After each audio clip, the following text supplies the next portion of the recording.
भूमि है। आप नहीं जानते इसकी महत्ता क्या है। एक बार हम लंदन से यहाँ आ रहे थे, रास्ते में उन्होंने एकदम से अपने पति से कहा कि आ गई मेरी भारत भूमि। कहा कैसे जाना? हमने कहा चारों तरफ चैतन्य की लहरियां उमड़ रही हैं, ये तो मेरे ही देश में हो सकता। इन्होंने जा करके पायलट से पूछा तो कहले 1 मिनट पहले हम लोगों ने अपने देश का किनारा छू लिया। ये मेरी महान भारत भूमि है। इस भारत भूमि में योग भूमि कहा जाता है। यहाँ बड़े बड़े अवतारों ने इसीलिए अवतरण लिया कि ये शस्य श्यामलाम भूमि जो है, इसकी जर्रा जर्रा में चैतन्य बहता है। इस भूमि पर आपका जन्म होना भी आपके पूर्व जन्म की जो भी पुण्याई है उसका द्योतक है।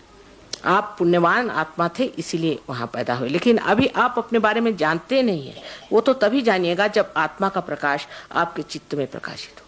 लेकिन सर्वप्रथम ये मान लेना चाहिए कि जब तक हमें सत्य का अनुभव नहीं होता तब तक हम कोई भी चीज को नहीं मानते। अब दूसरी बीमारी गुरुओं की बड़ी जबरदस्त मैं पाती हूँ हमारे यहाँ, जिसे कि श्री कृष्ण ने कहा है कि 3 तरह के लोग होते हैं। बहुत साफ तरीके से हजारों वर्ष पहले वो कह गए कि एक तो होते तामसिक, जो कि गलत चीज होती है उसी के पीछे में भागते।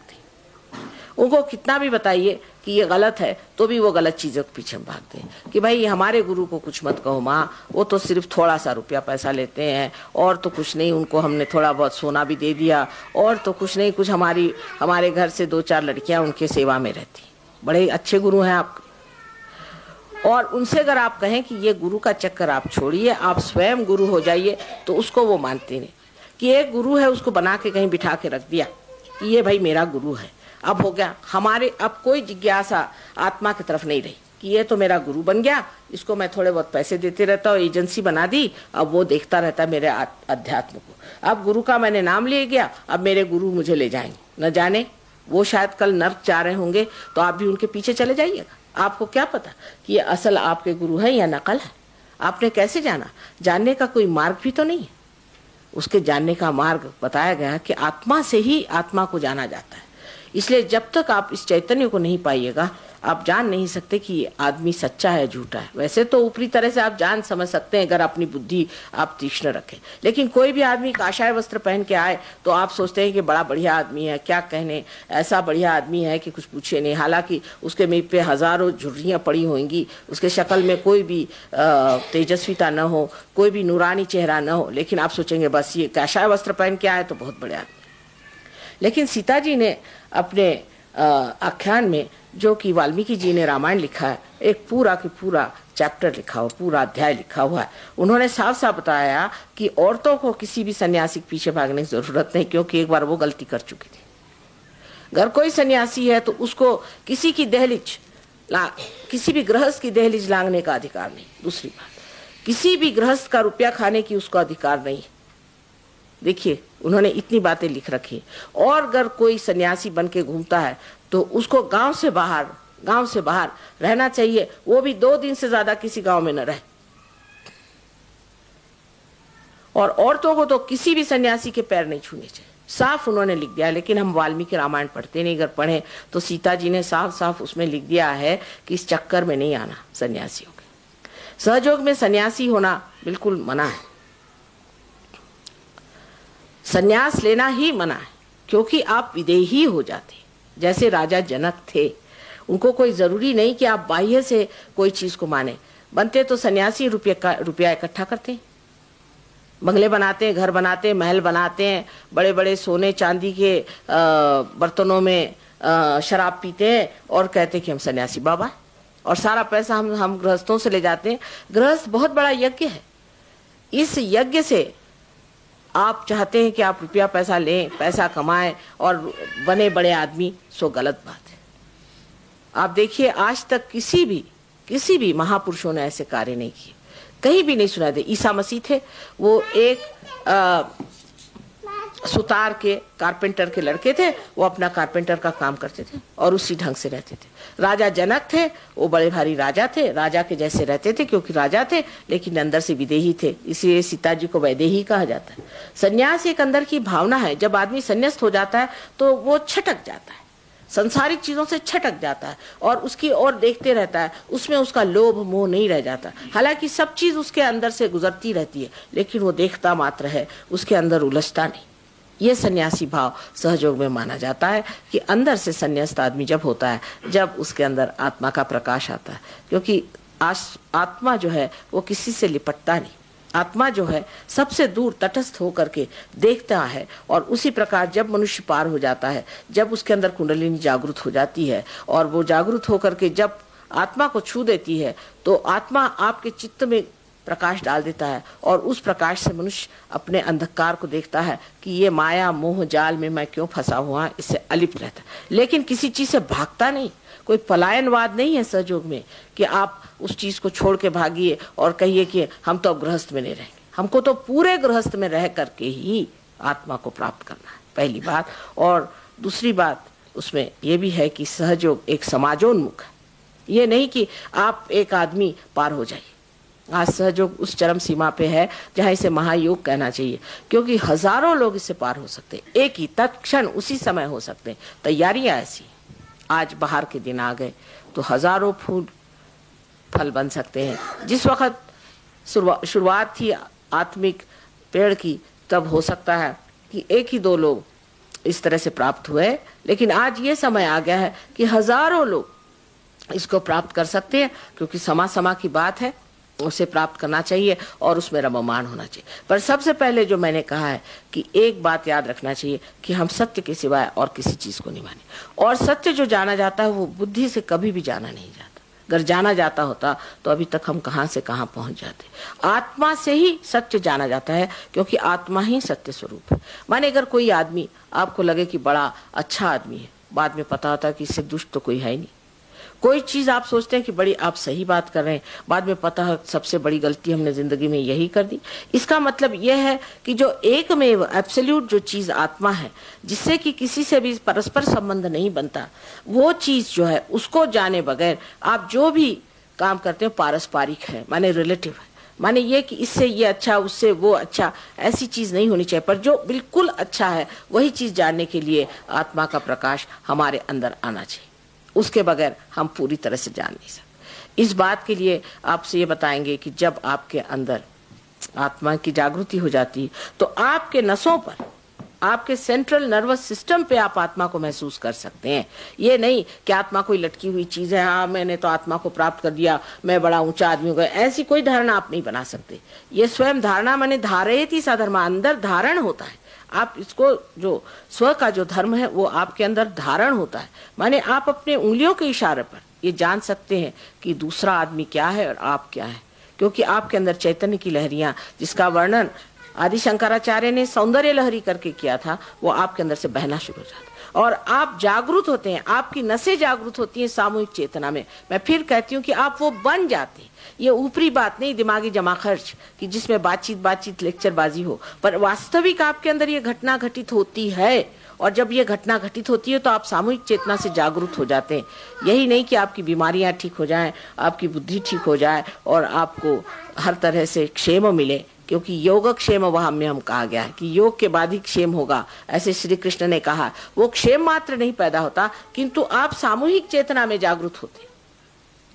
सामूहिक चेतना में जब आप जागरूक होते हैं तो आप जानते हैं कि आपके अंदर क्या तकलीफें और दूसरे के अंदर क्या तकलीफें हैं, आप कहाँ हैं और क्या है, सत्य क्या है, असत्य क्या है। जैसे कि एक प्रश्न है कि परमात्मा है या नहीं, कोई कहेंगे नहीं है।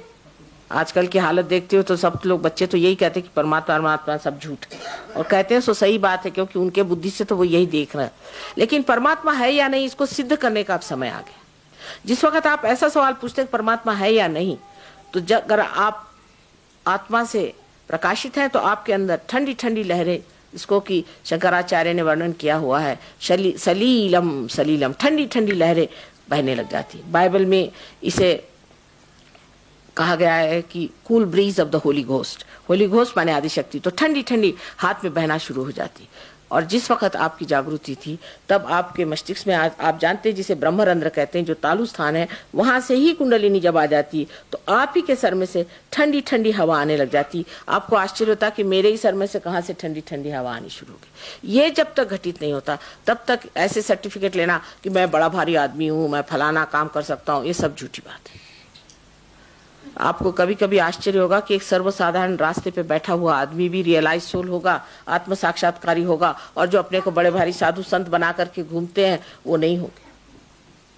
ऐसी बहुत बार मैंने ऐसी चीजें देखी हुई। मुझे बड़ा आश्चर्य होता है कि ये लोग झूठ मूठ में इस तरह का अवतार लेकर के कैसे घूम सकते हैं और करोड़ों रुपया इकट्ठा कर सकते हैं। इनमें भय नहीं, परमात्मा का भय नहीं। अगर परमात्मा का भय हो तो सोचेंगे कि इस तरह के कार्य हम झूठ मूठ में क्यों करते और ऐसे लोगों को दगा क्यों देते। ये दगा देने की चीज है। जब तक आप में आत्म साक्षात्कार प्राप्त नहीं हुआ, आपको कोई अधिकार नहीं कि आप धर्म की चर्चा करें। और जब तक आपके अंदर आत्म साक्षात्कार प्राप्त नहीं हुआ, अगर मैं आपसे कहूं कि ये काम मत करो बेटे, वो काम मत करो, तो आप जरूर करें। वो काम आप जरूर करें, क्योंकि मैंने कहा है कि आप न करें। पर जब धर्म आपके अंदर जागृत हो जाएगा तो आप आश्चर्य करेंगे कि मैं कहूंगी भी क्या धर्म करो तो आप नहीं करेंगे, क्योंकि आप स्वयं धर्मात्मा हो गए। ये आपके अंदर जो पेशियां हैं आपके पेट में, जिससे कि मेद बनता है। आप जानते हैं कि जो अपने सर में मस्तिष्क में जो ब्रेन है उसे मेद कहा जाता है। ये जो है इस मेंदू कहते हैं। मेंदू माने जो इंदु, इसके अंदर चंद्रमा का प्रकाश जब आ जाए मेद में तो मेंदू हो जाता है। और ये जो चंद्रमा का प्रकाश है, ये जो धर्म का प्रकाश है, ये हमारे अंदर कुंडलिनी के जागरण से होता है। जब कुंडलिनी हमारे पेट में स्वादिष्ठान चक्र में आती है तो हमारे अंदर मस्तिष्क में जो छोटे छोटे पेशियां हैं वो पेशियां धर्म से जागृत हो जाती। और जब हमारे अंदर धर्म जागृत हो जाता है और जब हमारे मस्तिष्क में चला जाता है तो हम कोशिश करने पर भी अधर्म नहीं कर सकते। आपने देखा है कि जितने महात्मा हुए हैं उनको कोई बताना थोड़ी पड़ता है कि तुम गलत काम मत करो। वो गलत काम कर ही नहीं सकते। यही तो पहचान महात्माओं की है कि वो गलत काम नहीं कर सकते, चाहने पर भी नहीं कर सकते। इसलिए आप भी वही हो सकते हैं बहुत आसानी से। बहुत आसान चीज है, सहज है, सरल है। लेकिन ये मानना कि ये चीज इतनी सहज सरल है, जो बुद्धिवादी लोग हैं उनके लिए बड़ा मुश्किल होता है। वो कहते हैं कि हम सीधा खाना क्यों खाएं, गोल हाथ घुमा के ही क्यों न खा लें। अब जिनको गोल हाथ घुमाने का शौक है वो करते रहे, जिंदगी भर करते, जब थक जाएंगे तो आएंगे ही। लेकिन मैं कहती हूँ कि ऐसे भी बहुत से लोग हैं जो चाहते हैं कि किसी तरह से आत्मा को प्राप्त करें। विशेषकर इस कलयुग में इस कदर कश्मकश की जिंदगी है, इसमें मनुष्य इतना हैरान और तंग हो गया है, इतना ज्यादा टेंशन सर पे रहता है कि जैसे ही वो इससे बहुत ज्यादा तंग आ जाता है तो कहता है कि माँ अब किसी तरह से इससे छुट्टी कराओ। तो सर्वप्रथम आपको निर्विचार समाधि प्राप्त होती है और उसके बाद थोड़े दिन में प्रयत्न करने से आपको निर्विकल्प समाधि प्राप्त होती है। प्रयत्न का मतलब ये है कि योग के दो अर्थ होते हैं। एक तो पहला अर्थ ये होता है कि इस सर्वव्यापी शक्ति से योग होना, अपने चित्त का योग होना, कुंडलिनी का योग होना। एक योग माने जुड़ना, उसका यूनियन होना, एक ये अर्थ है। और दूसरा अर्थ बहुत गहन है। दूसरा अर्थ है कौशलम, योग कौशलम माने आपके अंदर उसकी युक्ति आनी चाहिए। आपको समझना चाहिए कि शक्ति जो आपके अंदर से बह रही है ये क्या शक्ति, ये शक्ति कैसी है। ये उंगलियों में जो दिखाई दे रही है, ये कौन सी चक्र हमारी उंगलियों, 5 और 6 और 7 ये चक्र हैं, ये कौन से चक्र हैं। और इन चक्रों में हमें अगर अब समझ लीजिए यहाँ पकड़ा रही, किसी आदमी को यहाँ लग रहा है कि गरम गरम आ रहा है किसी से, तो क्या मतलब है, मैंने इनको हार्ट ट्रबल है। इस उंगली में पकड़ा रहा है तो इसके पिता का या इनका संबंध ठीक नहीं, पिता का जो चक्र है वो खराब हो गया। अगर आप उस आदमी से जाके पूछे कि आपका पिता से आपका कैसा संबंध है। एक साहब इंग्लैंड में ऐसे थे, उनसे सबने जाके पूछा कि भाई आपके पिता का आपका कैसा संबंध है, तो वो आके कहने बड़े आश्चर्य की बात है कि हर आदमी आके मुझसे एक ही बात पूछता है कि पिता का मेरा संबंध कैसे। तो मैंने कहा तुम बताते क्यों नहीं। पहले मेरी यही आश्चर्य होता कि सब एक ही बात कैसे पूछते, क्योंकि सत्य तो एक ही होता, चाहे बच्चा हो चाहे बड़ा हो। तो उन्होंने बताया कि मेरा बड़ा संबंध खराब है। उनका कि पहले वो संबंध ठीक करो फिर तुम आओ सहयोग में, इतना खराब तुमने संबंध कर रखा है तो इसीलिए चक्र पकड़ रहा है, तुमको माफ कर देना चाहिए अपने फादर को। और वहां तो एक बड़ी, आप जानते बड़ी भारी समस्या है, लेकिन यहाँ ये समस्याएं नहीं है, इसलिए लोग यहाँ बहुत जल्दी पार हो जाते हैं। और जैसे हमें स्वतंत्रता भी बहुत आसानी से मिल गई, सहयोग भी आसानी से मिलता है और उतने आसानी से खोने की व्यवस्था भी हम लोग कर लेते हैं। जैसे स्वतंत्रता को खोने की भी व्यवस्था हम लोग करे हुए हैं, इसी प्रकार होता है यहाँ भारत में कि अपनी गहनता से कोई किसी को पकड़ता नहीं। लेकिन यहाँ इतने देवी भक्त हैं तो मुझे बड़ी आशा है कि पहाड़ों में गहराई तो वैसी ही रोज देखी जाती है और ऊंचाई भी देखी जाती है, तो जो मद्देनजर रहे उसके और आदमी का हमेशा ध्यान आकर्षित रहता है। और हो सकता है कि आज उसी की वजह से ऐसा कार्य हो जाएगा कि आप महान संत साधु यहाँ जो इकट्ठे हुए हैं सब अपने स्वरूप को प्राप्त हो। ये आपकी अपनी धरोहर है, ये आपकी अपनी संपदा है, आपकी अपनी कुंडलिनी है, आपके अंदर अपनी आत्मा है। हमारा क्या लेना देना बनता है, सिर्फ एक बीच में खड़े हुए हैं। आप इसे प्राप्त करें, यही हमारी एक ही इच्छा है। माँ की एक ही इच्छा रहती, अगर आप देखिए कि वो मेरे बच्चे सब कुछ मेरा है वो पालें, और दूसरी इच्छा उसके पास क्या